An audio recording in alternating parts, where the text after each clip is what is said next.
Hello, my name's Chris62 and today we are recapping some of the major events of GDC Games Developer Conference that was held yesterday, and specifically we're going to be looking at the Phil Spencer conference, talking about Xbox cross-platform play and the ability to play a game on all devices. So first up, Phil Spencer came on stage with his grim face on. You could tell he was passionate about what he was talking about, and we were absolutely intrigued and loved by when Phil Spencer came on. And he came on with this attitude that was really positive towards game developers.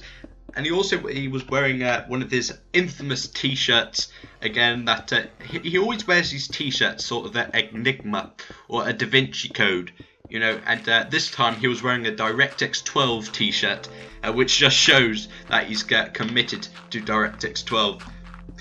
So when he came on stage, the first thing he really said was that he wanted to give developers the tools they need to build on their platform.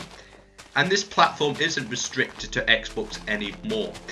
Platforms are going to range from phones, tablets, TVs, Xbox, PC, and the new HoloLens as classed as a Microsoft device, all running Windows 10.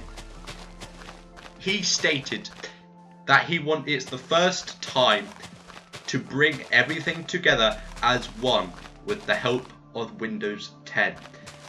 So this was really exciting, and he went on to state that gaming is now the vision for Microsoft. Microsoft lost its way.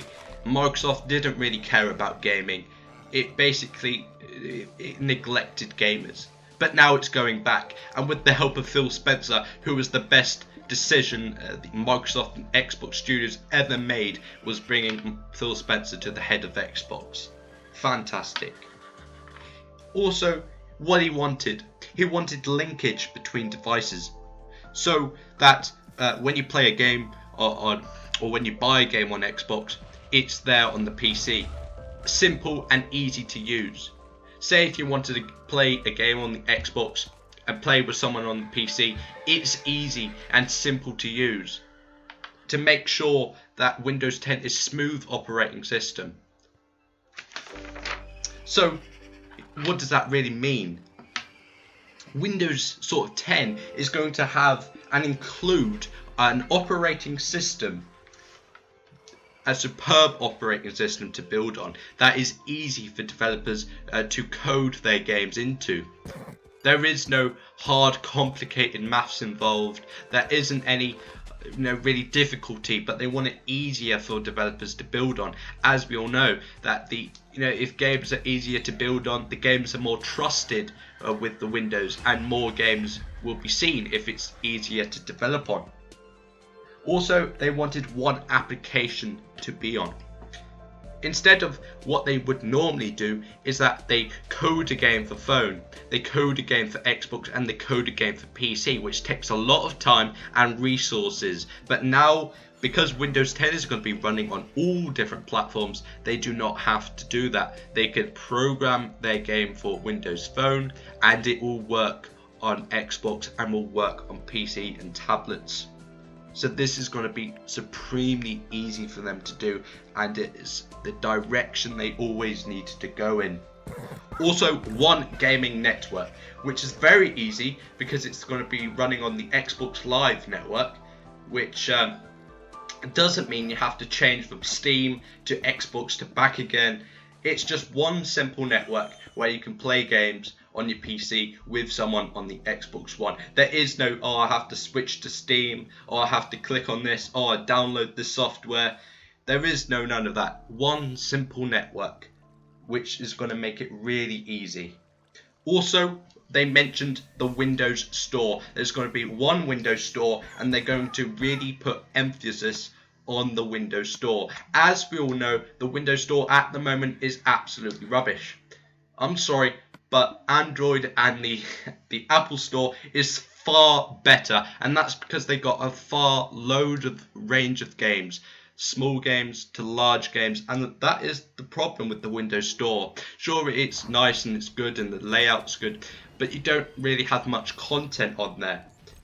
And Phil Spencer came out and he said that by the feedback for Windows Store, what their main focus and what they really wanted to do was make sure games and entertainment are #1 for the Windows Store. So next up, how to demonstrate that. They showed their new first game for Windows Store that's going to be cross-platform, and that was Pinball FX. That's going to be cross-platform between the Xbox One, PC, phones and tablets. And if you buy, say, a pinball track on the Xbox, it will be available on the PC and phone, and the same vice versa on the other way round. Next up, he went along to say the Xbox Live, the SDK is going to be available to be accessed by all developers, so they could all connect to each other, and hopefully it's going to be very easier. So that's going to be available to a selected group of developers to work on. And he also then mentioned the ultimate DirectX 12, the big gun that we've all been waiting for, the promise and the superiority of visual fidelity that DirectX 12 is going to deliver. And just to show what DirectX 12 can be capable of, then they released a trailer, sort of an Unreal Engine 4 trailer with the game Unreal Tournament, first-person shooter, and absolutely looked phenomenal. The graphics in that game, oh my god, absolutely phenomenal. I should link that in the description. So what does DirectX 12 bring to the table? Well, best visual fidelity they can achieve. Not only DirectX 12 is going to help Xbox, but it's going to help Windows phones, it's going to help Windows tablets, and it's going to help PC without changing the hardware. So how does this improve? Well, the CPU is going to get a 50% improvement with DirectX 12, and a surprise shock, that GPU is going to get a 20% improvement to deliver that performance. As we've seen with a game that's going to be implemented in DirectX 12 from the get-go is Fable Legends. That's going to be cross-platform as well, and that's really going to harness the power of DirectX 12, and I cannot wait.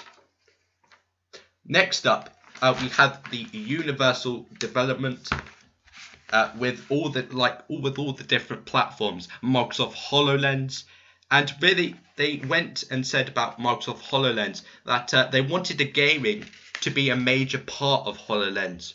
As we all know, gaming and entertainment really sell the item. You know, HoloLens really wouldn't take off if it never could game or play entertainment. So they really wanted to count HoloLens as a cross-play device. Now this was very interesting. Can you imagine if you were playing Minecraft on the Xbox and someone was playing Minecraft on the HoloLens? That would be amazing. Right, next up, iDub. The indie title that we saw on Xbox Games Free with Gold, a little indie title, is now going cross-platform play. They did a sort of demo, really fun demo with the Surface Pro 2, I think it was, and then on the Xbox, and it was smooth, really smooth, and it was a competitive, and that's really nice. I like to see. And it was just those demos sort of like that with Phil Spencer himself even playing a little iDub and with the developers. I mean, these sort of demos, you wouldn't really see Sony or sort of Nintendo do these demos, really. And it just shows how committed to gaming they are. So next up, what they revealed was ID at Xbox, indie studios, about how they have 1,000 studios to their games to be made on their platforms, and including HoloLens. They shipped about 40 indie Xbox games, all ready to come to the Xbox Store, so I cannot wait for that. Right, and just to finish off with the Windows conference, it was just to say that how Windows is making a change, the direction and their focus has switched to the gamer. Their emphasis and focus is gaming first, and what it always should have been. And this is a really exciting time to be an Xbox and Windows gamer, because this is absolutely fantastic. And so I really hope game developers, when they are making a game for the Xbox One, why not consider making it for all devices? As if you're making a game for Xbox One, you're making a game for all Windows platforms, and you should consider that. Also, just to finish up, we did have a teaser, an indie game called Shovel Knight, right? Had a Battletoads teaser at the end, so there's obviously going to be something big with Battletoads, and it was a nice little teaser. I bet Phil Spencer thought of that idea.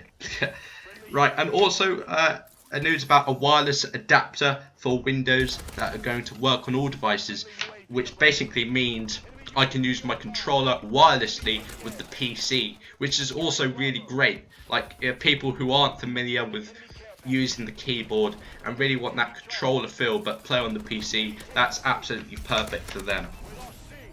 And also, just to end it, they did announce a new game called Gigantic, which looked amazing, and that is going to be cross-platform play.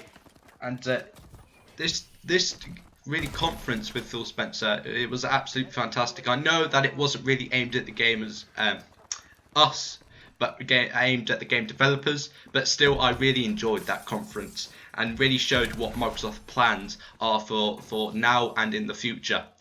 So I hope you enjoyed the video, and thanks for watching. I hope you're excited as much as I am. Thank you very much. It's Chris 62 signing out.